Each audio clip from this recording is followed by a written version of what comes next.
and they seen something like just freeze. And at first he thought it was a bear, and then he's still going, and he sees movement of a big, dark figure that looks very humanoid walking. And when he told me about this, and he took me out to the location, I just got that location on our maps now. Actually, I was out there yesterday morning. It was a nice, quiet area. But what I'm thinking about is that when they were going on the way back, the one that froze heard them, and the one that didn't was still making movement, and that's how he was able to see them. So that's the most recent one that I've heard, that just a few months old. Other than that, gosh, I mean, you were saying about the one back in February. That was so amazing to me. I mean, if you think about that, we're talking about a log, probably about as long as this table, and solid wood being thrown 40 feet up. That's heavy. A solid, what was it? I think it was oak too. That's what the heavy wood that got thrown that high up. It's just astounding. Oh man! Other than that, we're out in the woods here. We're all around. I was just looking at my maps. I was counting how many pins I have from different people's stories and encounters. And right now, there's like 13 different pins I got around this area where I've been investigating and researching. My team has been researching. There has been vocalizations, like the Ohio Howl. How many are familiar with that? Gotcha. Right on. How many are familiar with the vocalization that Bobo makes? That is the Ohio Howl. That was the Ohio Howl by Matt Moneymaker back in '94 in Indiana County, Ohio. Two of my team members actually heard that 2 years ago, I think, in one of our research areas. And I was away from the camp at that time. I made a trip back in town. But upon returning, they were like, yeah, we heard Bobo from this location and this location. I was about to give him a call and just see where he was, but he was probably out in where he's at right now. Long story short, I was like, really? So we started going around and doing wood knocking.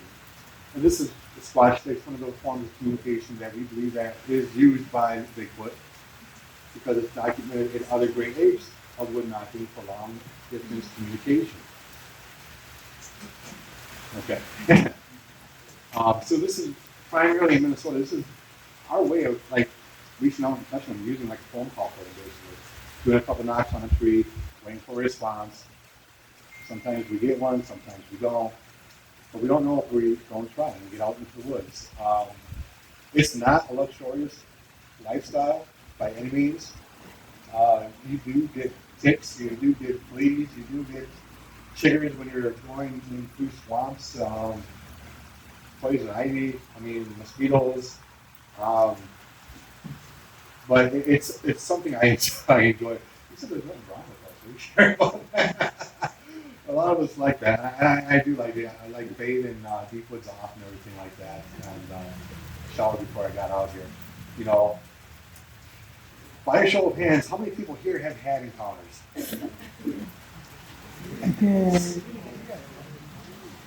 That's great. Oh, gosh. And I've heard of a couple of them, and I can't wait to hear more of them. And Mark is absolutely right. We want to get rid of that stigma. We want to make Remer the safe haven for everybody, statewide, hopefully, to come and tell their stories and to feel free and not to be judged, criticized, or ridiculed. When I first started doing this field of research, 21 years now, you had to have a thick skin because you were called crazy or what are you smoking or what are you drinking and everything under the bridge. But in time and sticking to your guns and sticking to your research, it's and with all the TV shows that came on and the spin-offs and all the documentaries, that stigma is getting erased slowly but surely. And yeah, it's taken a lot of time for a lot of that media outlets to form to get that where it is today. And it's really cool to see how it all evolved in the past 20 years, 21, 22 years. Um, so just 4 years ago when the Bigfoot barbecue contest started. And now we have this great platform um, where people throughout the States, not even the States, China, Great Britain, United Kingdom have come to go out and look for Bigfoot around this area. Um, and it's really a privilege to be a part of that and be, I guess you could say, a researcher that is known to be a part of that. And who's been doing it so long. And it's self-rewarding itself, just when you guys come up and talk to us and tell us what you've seen and what you experienced. You show us on the map where it is, and might ask you to fill out a sighting report form, so we can better document it and hopefully find a pattern. Because there's a pattern, we just gotta find the formula to that pattern, and eventually that formula will show up. I think you find one. We used to do a radio show for 2 hours, but I don't want to take a whole lot of time. We still got tomorrow. I can talk a lot, and probably a couple of team members might come down as well and share their sighting reports and what they've seen. So I'm going to pass it here to Mark again, and we will be having Bigfoot outings as well. You guys are interested in doing a Bigfoot outing, just simply come find me, inquire at the Remer Hotel, or you can find us on our Facebook page and the Bigfoot Research Team. Smash that like button to keep up with all of our updates, outings, posts, events, where we'll be. Yeah, I guess we can get a little bit more in depth tomorrow. We got a vocalization I'd like to share with you guys from a team member's co-worker that was taken last July in one of our research areas, and it sounds like Bobo was actually out in the woods. So a lot of you guys will. What's that? I have a question for you. Okay. So if we're having Ohio howls here, do you think that they're as aggressive as the Ohio Bigfoot are? I mean, if we look at that, even with the sightings throughout history, the majority of the sightings are you seeing it, the creature seeing you guys making contact, and it's still walking away. Very, very few and rare have there been instances of aggression. Aggression displayed is kind of like what you see with great apes at the zoo. They're going to start throwing debris and stuff. Like back in February. I think the thing was stressed and it was making it known to the father and son that he was there. That just fascinates me. Throwing a piece of wood. It's still today as far as unless the recent storms with the high winds knocked it down, which is probably why I haven't been out there yet. So it still could be there. And I do got that location pinpointed as well. That's pretty cool. And this is another area where we're going to hit up and research and hopefully be able to take people out and do some activity. But yeah, guys, if you're really interested, just find me. I'll give you the details as far as the Bigfoot outings go. Other than that, thank you all. Oh yeah, we got a question. When did you start wanting to research about Bigfoot? When did you want to start? When my mommy and daddy started taking me to Como Zoo. And they had the big gorillas there at Como Zoo. And the gorillas that kind of got me into this was Don and Casey. I still remember their names. Don's like Ron's in Como Zoo now. But ever since being, oh gosh, I was just a little squirt. Probably about your son's size right back there, just little. They take me to Como Zoo. And when they try to leave the gorilla part, I just throw a fit because I was so awestruck and scared at the same time. But what really got me into it is being a young man, and about 98, 99, just kind of looking into it a little bit more, because growing up there was all these Bigfoot sightings and reports and coming across the news, the newspapers and the radio, and in the late 90s they were still happening. So I was like, I'm going to look into it. Well, the black hole effect happened, and I just got sucked right into the black hole, and it's been one heck of a ride ever since. To being luck charged, to being in between them, to being followed, to being parallel, to having rocks thrown at us. I love it. How big were the rocks? Yeah, the rock was about a tennis ball size. And the funny thing about that is that we were at a research area of ours, and we were heard something across the river about 40 yards on the other side of the tall grass in the woods. And it's like getting darker and darker. And I could almost see something, like definitely almost hear something. But the rapids of the river was kind of loud. So we threw a rock. We started throwing rocks over there. And by the tree we were knocking at, a rock come flying back right at the base of that tree. And we were like, whoa. So, I mean, it was all wildlife on the other side there. And it was just really awesome to have something like that. It's just so cool. It's like reliving it too. So, yeah, they're around here in Remer. Yes. Last year, I just wanted to share, my girlfriend and I, Yeah. my son and his girlfriend went out with Abe on a night. And, we were very skeptical. And we were kind of into the night. And Abe, one of the devices that Abe has is a parabolic microphone. And so it allows you to hear like a mile and a half into the woods. Well, my son's girlfriend is very skeptical. Sure. And she put it on, and in about, 5-7 minutes time, she came back and her eyes were like saucers. Because she heard a dialect that's similar to like the Sierra Nevada gibberish. Mm. And it's a dialect that couldn't be any humans. There's nothing else it could be. So it was that night. I know my girlfriend Wendy was a little taken by that as well. But it's just things like that. And I was just going to share. Hey, last week I was on a Canadian flying fishing trip. We went back into this river. It was a river that was really small and very remote. And we probably went in about 20 yards, and all of a sudden this just stood out to me. We're in about 2 feet of water. There were these giant prints in the riverbed. It was not a moose, because it was a bipedal and walk, and they were cute. I mean, the gait of it, you could just see it. I got some pictures of it. They're hard to make out, but it was like you just never know when anything will come up like that. Yeah. You're absolutely So, right.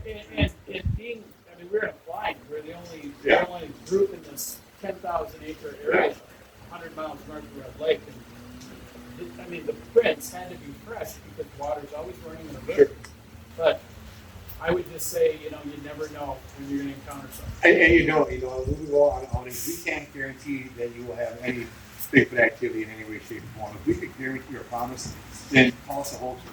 Call us a hoaxer, because we'd be hoaxing something. But it's not like that. With us, you guys got a team that's known pretty, I guess, well throughout the Bigfoot community.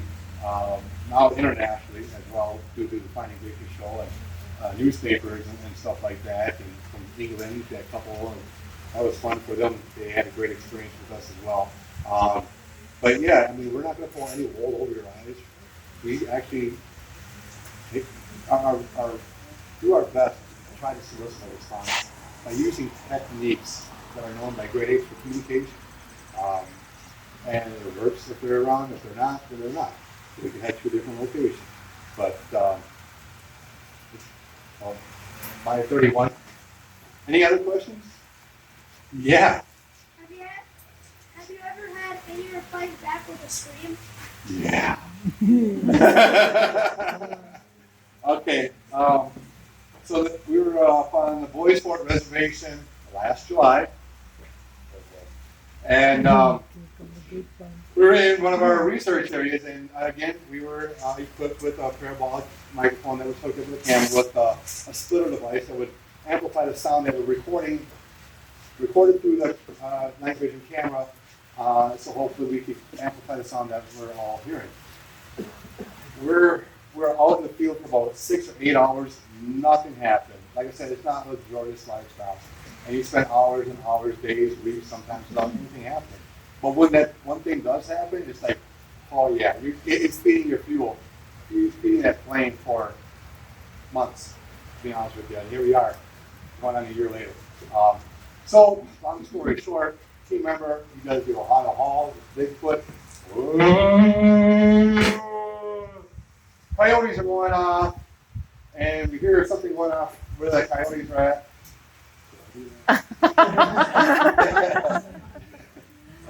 That was sincere. And out of nowhere on the other side of the road, we hear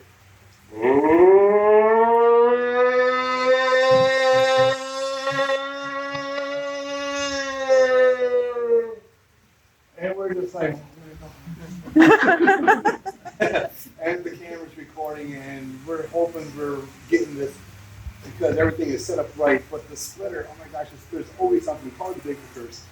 The splitter was defaulting, and we did not get that audio at all.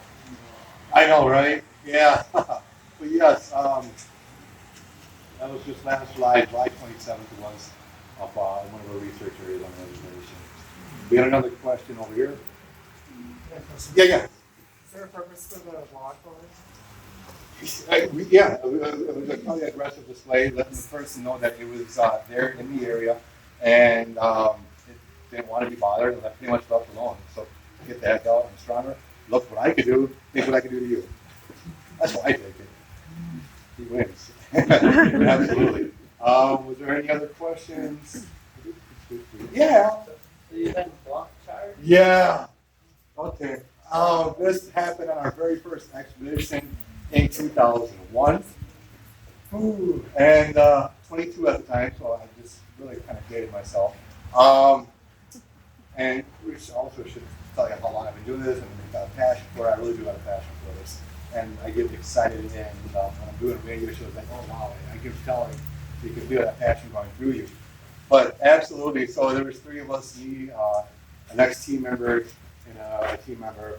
We went to Ohio, to Shoshone County, in a place called Wills Creek. There's a general store there. And we spent about 8 days down there.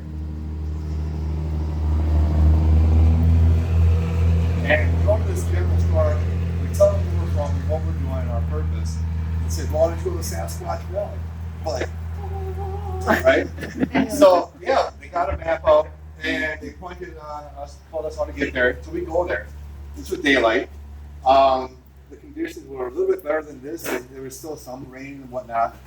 The night before, it rained really hard, but for the most part, the substrate was kind of muddy to where with every step you would take, the mud would accumulate on the bottom of your boot or shoe, and that was the exact case. So we get to Wills Creek, and we're parked up high, and two of us walk down. We had to walk down the embankment, and we get about 50 to 75 yards from the car, and that's when we hear crack, and we're just like, whoa.